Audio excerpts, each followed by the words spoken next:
Well met, lords and ladies, Jacob Butter speaking, and a warm welcome to this week's Walking Wednesday. I am in an area that's, I don't know, I just kind of started walking.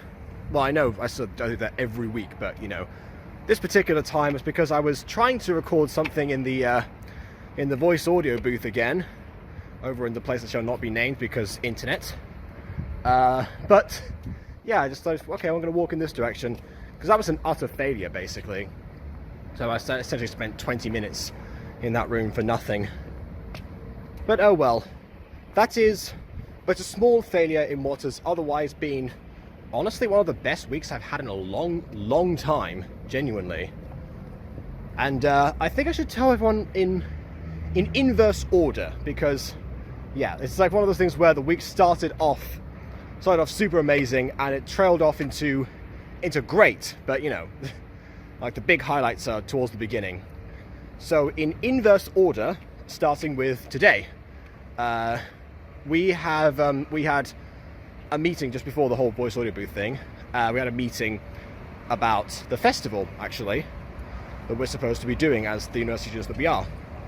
And basically, remember I said before that it was not very clear what was going on and whether we had to have any ideas by a certain point or whatever. And then afterwards, I sort of said the same thing when they mentioned it yet again, and it seemed like they said, "Oh yeah, have ideas of what roles you want or something." It's like, wait, have we supposed to have submitted all of our stuff in already, picking out roles? But no, it wasn't character roles; it was actual like job roles for the festival itself. Because even though it's going to be in Edinburgh, you know, it's the Festival Fringe as part of that whole massive collective theatre experience that you may or may not have heard of. Even though it's that, it's also they said our festival. So we're the ones who are arranging everything. We've got the staff are basically going to be serving as mentors for us. So apparently we're going to be working very closely with them, which is all the more reason why, you know, if I'm going to go into doing this as a director, it's not going to be as pleasant necessarily if I do that route. But yeah, basically I said today that I'd be willing to direct a piece, if my own piece, if needs be, because depending on how many people sign up for directing. Because basically what I did, because they clarified this in an email before the rehearsal, which by the way, now I'm thinking about it, going in inverse order was a terrible idea because you don't get that context. But yeah, they had us send in an email fairly recently before this meeting, basically saying, you know, what job roles would you want? And even though I'm doing a directing module right now, I thought that it was going to be that because this is Advanced Theatre Practice 2, I'm doing Advanced Theatre Practice 1 right now, then I need to do the same thing for that and just simply explore that as well. So I was kind of worried because that's one thing I've wanted to do for years, honestly. You know, ever since I heard of the Festival Fringe back in 2014, and I saw people, you know, being able to pitch their ideas, get some people in like the groups above mine in this theatre group system, and just be able to, you know, see the first 5 minutes performed and staged of your own play and answer questions and stuff. That's called FF Shorts, by the way, Festival Fringe Shorts. And that was amazing, but they cancelled the year later because they're, you know, new department or whatever. So I never got a chance to pitch. And I was like, oh, that's a shame. And since that day, I've had so many other ideas running about because, I mean, I haven't written too many stage plays. Like, that's one thing that I kind of have as a shortcoming, basically. Because I've completed one stage play in my entire life, and everything else I kind of have is, you know, adaptations or well, stuff that would be adapted, I mean, from screenplays or books or the like. I even wanted to try and turn Erasmus the Elf into a play one time. Then again, that would have required a lot of people, which was something we discussed today. Lots of people want to just do acting, and that makes perfect sense. Other people wanted, you know, we're now being encouraged to try and take up some production managerial roles and stuff. Apparently bar duty is also a thing that counts as towards our contribution or something if someone wants to sign up for that. I don't know. The point is, it's all very much internal. and I get to be a writer, which was what I was intending to do. And if necessary, then I would act. It seems there are about at least 4 directors going forward with ideas, or like not with ideas, but with the willingness to pitch and stuff. Some of the directors have ideas they want to do already. Like for example, Leisha has the idea to do Our Lady of, I can't remember the name of the Our Lady of something. I can't remember the name. But yeah, she's been talking about that play for quite some time actually, doing stuff for that first module as well. So yeah, very, very close to her heart. At one point Shakespeare got mentioned because with my directing people, I do a lot of Shakespeare nowadays, and most of the class know that. The staff did not so much because it's mostly unsupervised, you know. So when they said, "Oh, okay, well, you know, if you're going to do a Shakespeare thing, then you know you can chop and change, but you know if it's something that's not public domain, then obviously you'd have to work about getting licenses and stuff." But then she eventually, because that caused confusion, she said, "Okay, well, let's like take Shakespeare, we'll just chuck him in a binder for now." And then people started looking at me, and I was like, I feel very attacked right now. But that's not even my plan for the festival. I don't want to do a Shakespeare piece for the festival, because that's one thing I want to do. I want to present my own work. I think it's a huge opportunity to actually do that and just see what kind of reaction I could gauge from something. The question now, of course, is what, because I have several ideas in mind, and now that we have a concept as to who's going forward and going into like what positions and everything, we're going to have that after this meeting. It's going to be posted. In fact, it may be posted now actually, because I wasted time in the Voice Audio booth and I'm here doing Walking Wednesday now, so who knows. But yeah, I'll check that once I get back home. General principle is that there's at least 19 people doing acting. I mean, granted, if I was like to adapt the Music Girl or something like that would just take up every single cast member that was there for this across the entire thing, which is not ideal. But yeah, you know, it's one of those things. Like, I'm for sure that's so obviously certain characters can be trimmed down or multi-roles can be eliminated, you know, that kind of thing. But yeah, it's something to consider for the future. I mean, we're going to have another meeting on Friday apparently for musical production, so who knows, maybe I can actually get someone to help me work on musical production of Siren Story and not just sampling a bunch of already used tracks or something like that. There's certain pieces that I'm definitely attached to, like At the End of the Long Hot Day, for example. This is a song that you guys haven't heard yet, but that's one I feel like needs to stay in the piece. But yeah, it'll be interesting because that would mean that instead of having an episodic structure, it would have to be one standalone thing.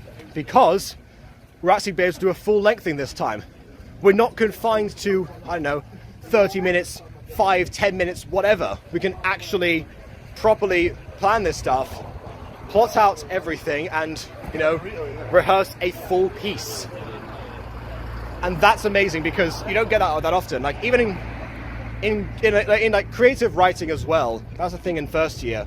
It was all just short pieces of prose versus the structure of like a full novel or something, which is what interests me. So in that regard, I'm really excited. I underplayed it because everyone else was just really confused or something. Well, not everyone else. Some people were confused. There's a lot of questions people had though in terms of like how baffling the wording of it was, but I think I've got the general handle of it now. Especially because I requested we do the hand count as to the numbers and everything. Okay. I'm now going to head that way, back down the same way I came. Anyway.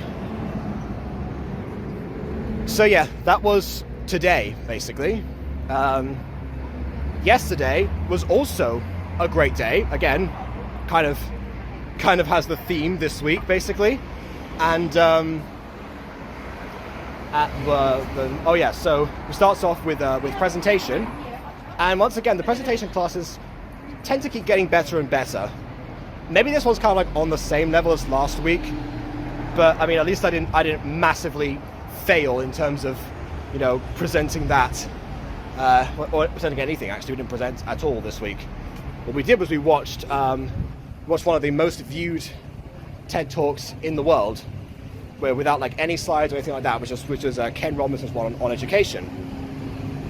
Just to show that we don't have to rely on any visuals or stuff that we got taught in the very same lecture actually how to do. It's interesting because I want to talk about gacha, and one of the things that particularly Senpai Wolfie said recently about how to start up a fresh gacha channel. One thing to consider is a color palette for your channel, and that's one of the things that came up in the presentation itself. So if I were to use as a color palette, then I might use something that I could take going forward. But then again, it's not like the stuff that I do in gacha in general nowadays is particularly color palette specific. So I'm yet to find out how to apply that advice going forward myself. But not for lack of trying, mind you. I do take it on board, and it makes absolute sense.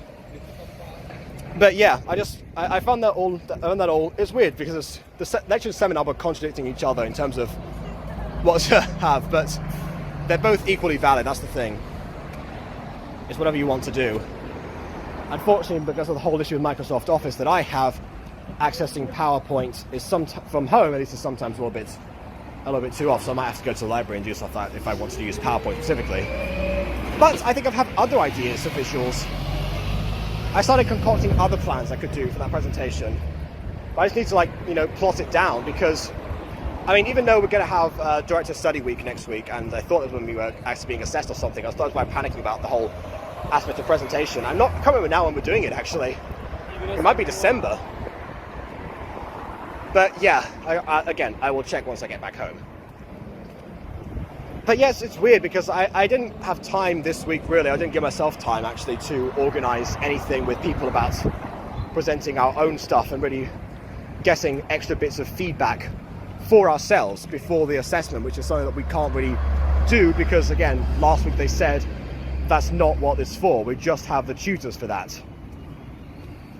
And I still think that's ridiculous because why would we not do that? We have seminars we've gotten up and received feedback for like a 1-minute thing for everyone else. That thing I failed at last week, that was the whole point, basically. To get feedback on how we present that information. You know, if we make enough eye contact, if we're moving around, if we're fluid enough, if we know we're not relying too much on notes, can be spontaneous, like all of that stuff. So the class has valuable contributions to give. And yet for some reason it's tutor specific, but I talked about that last week. I don't know. I'm not gonna beat a dead horse again. I do enough of that on YouTube, I assure you. Welcome to Walking Wednesday number 120 something, 26. I don't even know anymore. Anyway, so that basically means we're going back to Monday, and again that was about treatments and pitches. Remember how I said that I actually had a piece that was inspired by my writing piece was going to be inspired by an episode of My Street that I happened to review on that day, which was the Zane Turns to a Baby one. It's like Aquaman's Baby Son or something, which of course, fantastic title, like I said at the time. But yeah, that's coming along really well. Like I found out you could actually do like a pilot for a series, and the tutor said that bear in mind that you'd have to have like 6 hours of story for that, at least. What he means by that is if you were to pitch this in a professional setting, not necessarily if we're going to do like a treatment for the first episode. Like I feel like that would probably be a little bit too much, considering what the assessment is. It's meant to be a 30-minute piece. So again, confined to 30 minutes and stuff. So yeah, I generally think that's usually done in order to not intimidate us, basically. So that we know, obviously, we don't end up panicking. We have we can relax with the knowledge that, they just like find a way to streamline our ideas. But the thing is, you know me, I enjoy exploring avenues of characters that don't necessarily have what am I saying? Oh yeah, that doesn't necessarily have anything that can be evolved over time. And for stuff like TV shows, that's a really great thing to do. And even outside of YouTube, with the rise of streaming services, that's pretty much par for the course. Because, you know, we have people to binge watch these kind of things now. That's the idea.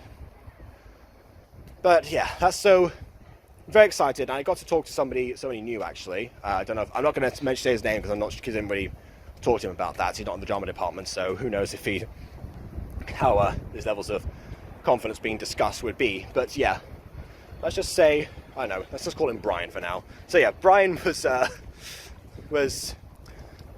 was very helpful because I just kind of plopped myself down and said, oh yeah, work with someone new. I'd plop myself down and seat next to him, was like, hi. So yeah, I ended up, what we were supposed to do in that exercise was we were supposed to get ideas from each other, we were supposed to pitch to each other, and then one person would pitch for the entire class.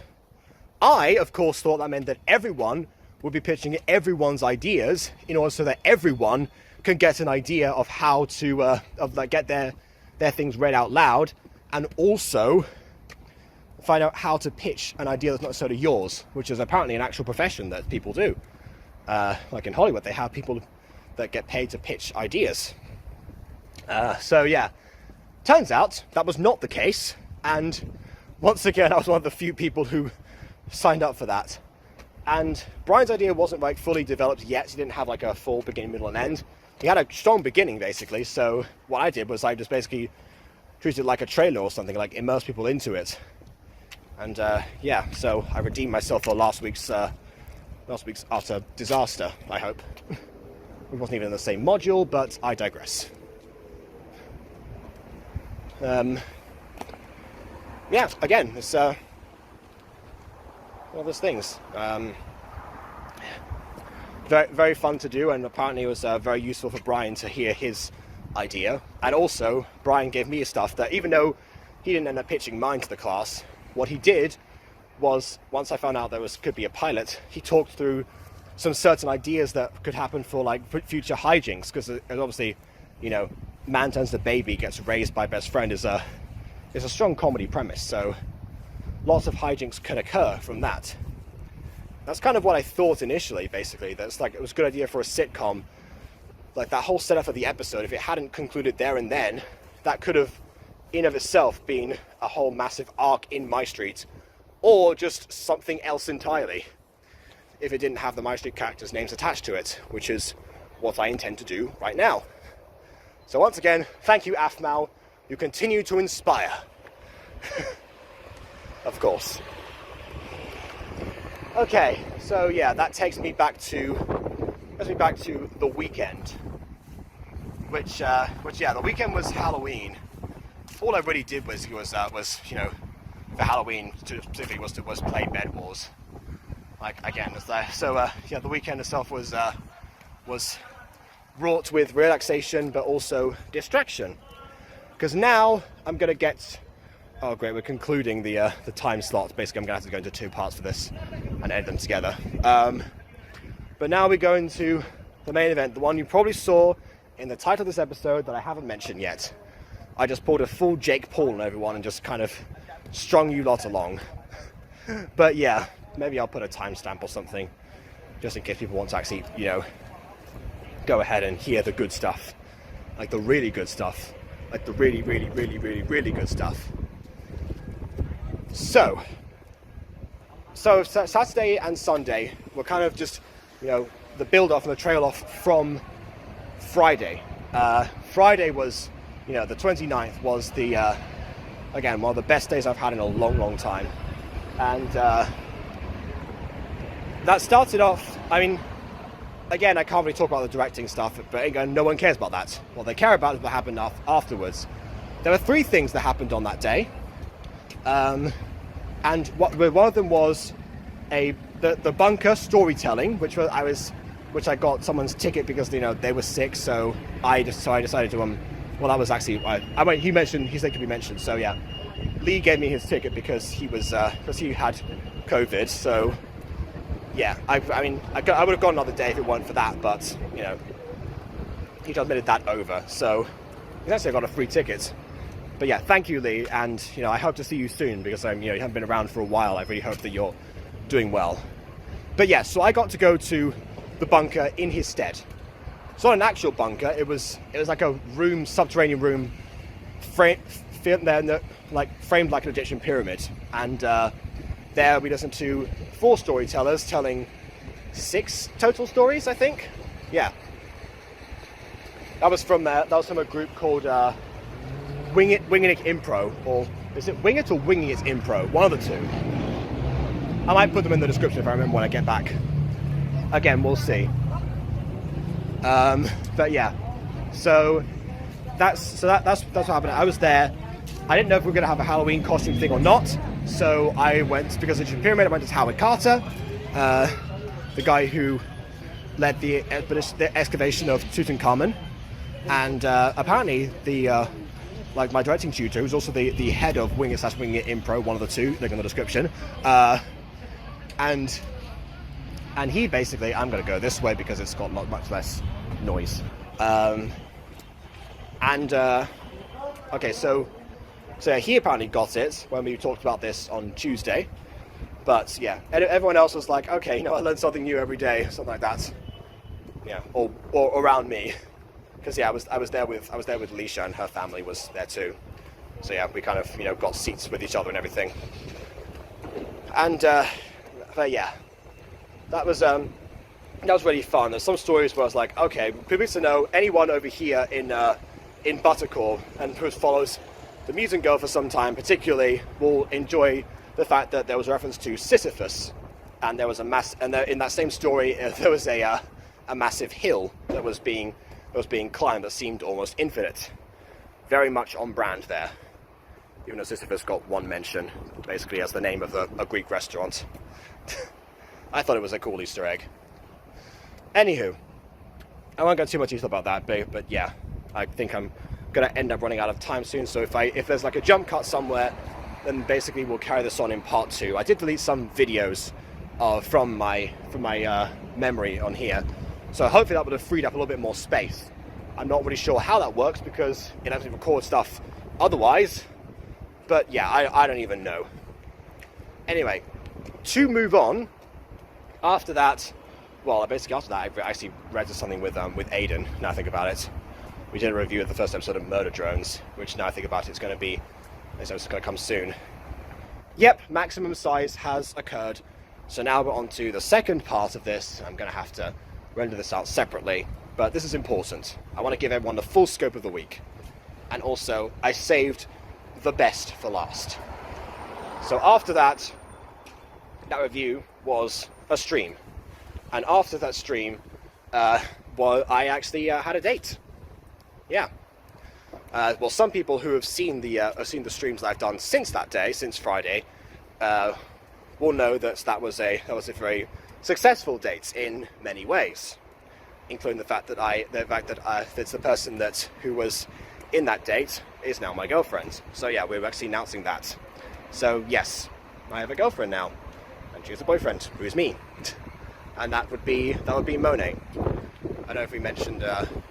If you don't know who Monet is, she's the voice of Empress and also creator of It's a Family Thing. Does a bunch of other stuff. Currently doing a movie, which I had 3 roles in. I assure you that was before we started dating. This one thinks I pulled a shiny or something. Okay, I'm still stuck right now. But yeah, that was... So yeah, basically after the stream, after the bunker, I got out of the suit and put it into like a casual clothing, and then after that, I went into, I got changed while I was doing the Murder Drones review, actually. No, all the way around, yeah. And then after that, I went into a different suit. So I went from like casual in the day, formal in the evening, casual again for stream, and then formal for date. And I didn't use the same suit. I didn't go in my Halloween costume to a date. Now, of course not. How could I? But yeah. Come on. Why? There were so many cars that were all here before the light was green. I'm just stuck here. Welcome to Standing Wednesday. That's the new spin-off of Walking Wednesday. Standing Saturday or Standing Sunday. I don't know. I mean, it's kind of on brand. So it's like Tea Time Tuesday. Just another variation of that. I want to thank Caroline for that. But yeah, who knows? 2023's got too intense for her. Okay, am I actually able to cross now? No, it's still green, but there's still like nothing there. There's two sets of lights. There's like one right there, and there's also one that's immediately there. Like they're both in the exact same area. Like, what do you trust? Why are there two, and they're both green, but nothing's moving? Because the other ones over there are red. You know what? I'm just gonna cross. Whatever. Nothing's moving. I'm gonna cross. That's what's happening right now. Okay. Okay. So yeah, the dates. I'm not going to describe everything, obviously, because that was a very private moment. I say private moments, but for crying out loud, we were there for hours. There was more than just moments at a time. But yeah. So yeah, we were both dressed up because I thought that'd be cute because we never did that before. I've never been on a date in real life in general. This was also an online affair because obviously Monet lives in insert place here. She's told me where it is, but I'm not going to say. I'm not going to be tracked down. Crying out loud, who do you think I am? Yeah. So yeah, what happened was, we started going to watch Squid Game. Why not pick out our couple show before we became a couple? I mean, makes perfect logical sense to me. But yeah, we had that all planned out. We had a place on Restream. We had our cameras on, but eventually, like slowly but surely, we just started like pausing that more and more just to really talk to each other. Like that's what most of that date was comprised of, just talking. It's kind of like remember the scene in Harry Potter where in the Prison of Azkaban when he's talking about his memory that he chose for his Patronus, and it's basically just his parents supposedly talking to him. And he doesn't even know if it's real, but, it's the best memory that he's got. As in the same vein, Moni and I were sort of thinking because we started really like interacting and probably like connecting, which then turned into massive flirting, very, very quickly. Because I've known her for over a year now, but yeah, it's only recently where we started really properly, falling for each other. So yeah, that was weird at first because each one of us thought, well, not one of us. I thought that I was gonna mess it up. She thought I might have been joking or something. Yeah, and I've definitely had a share of people before that seemed to be like genuinely into me and then just kind of fizzled out very, very quickly. So yeah, I was hugely nervous for the day. I'm not used to being nervous. Like that's the thing. I don't tend to get stage fright as a human being.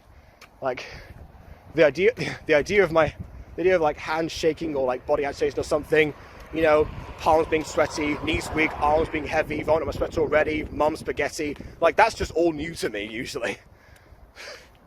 So yeah, that was an experience. But yeah, like the whole thing was an experience. I mean, either that or you just be talking randomly about something else entirely.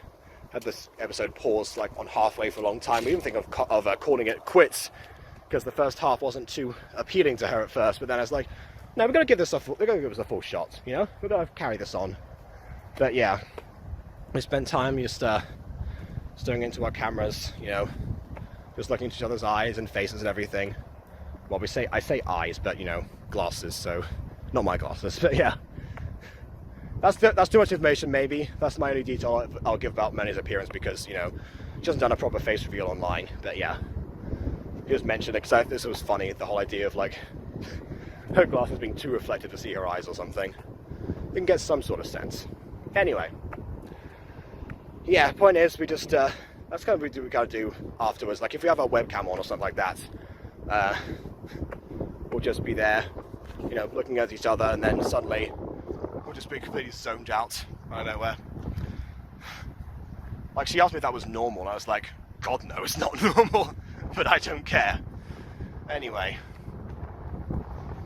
yeah, that was all very fun. So yeah, I asked her to be my girlfriend like halfway through that and like, she paused for a bit and I was like, oh God, but then she said sure. I was like, oh thank goodness, okay. And then the day carried on for another like couple of hours or something. And then afterwards, like even further than that, I had to do shopping for the next day or something, and then I changed out of the outfits and then just took her with me as well. So I ended up with like a casual walk down to the shops, which is very anticlimactic to most people, but I don't know. We just enjoyed each other's company. You know, that's the thing, you know how it's like really, if people saw my stream yesterday and saw me like being very delirious at first, like, I'm so tired, but I have to do this. Jacob Velzen here audition like some audiences that need you. They want to hear what you have to say, so you've got to do this, and like all of that. Yeah. Reason is because I've been getting even less sleep than usual. You know, we distract each other too much. That's the thing, we've got to stop using webcams because we just don't have that much willpower.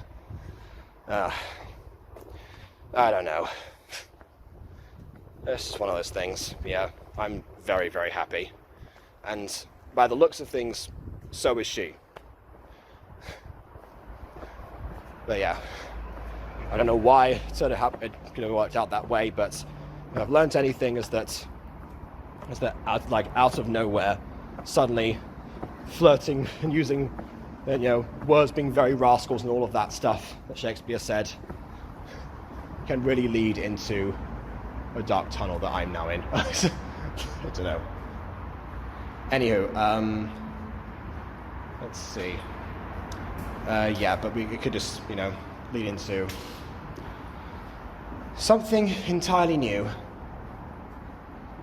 But yeah, feels like it's been going on forever, even though it's not even been a week yet. That's another thing as well. I asked her out past midnight, so what day do we count that we officially got together? Was it the 29th or the 30th? Because technically speaking, the answer is yes to both of them. I don't know. So now I can go around there. No, it's curious. But yeah. So overall, like I said, one of the best weeks I've had in a long time. Maybe some of the best overall, because yeah, we just both seem to be really happy. Kind of paranoid in our own certain ways, but we're working that through. You know, I want this time for there to be, even though I kind of teased about me being a man of mystery and everything, and all of that, I want us to be on the same page. And I think we are. We're getting there, basically. But yeah, that's just that. But yeah, we got like found ourselves in like actual proper connecting, and even then I feel like I've been more open with her in a few weeks than I ever have with like any people in real life, which is just mind-blowing to me. But she has that effect on me in the first place, and I have that effect seemingly on her. I don't know. Like, how did that happen? I don't know, but I'm willing to continue to wonder and just enjoy for the time being. Maybe, much like certain things that I nitpick on too much, this is one of those moments when I just don't question these kind of things and go for the ride. That's what I intend to do. And also to find my way back home, because I've gone in massive circles and I need to get my bearings back. There's some good towers and landmarks and stuff, I'll be fine. But yeah, I'm leaving this for now, so please leave a like or dislike because your opinion matters, and subscribe if you've done so already. And on that note, until next time, farewell. Lemone, thank you for being amazing.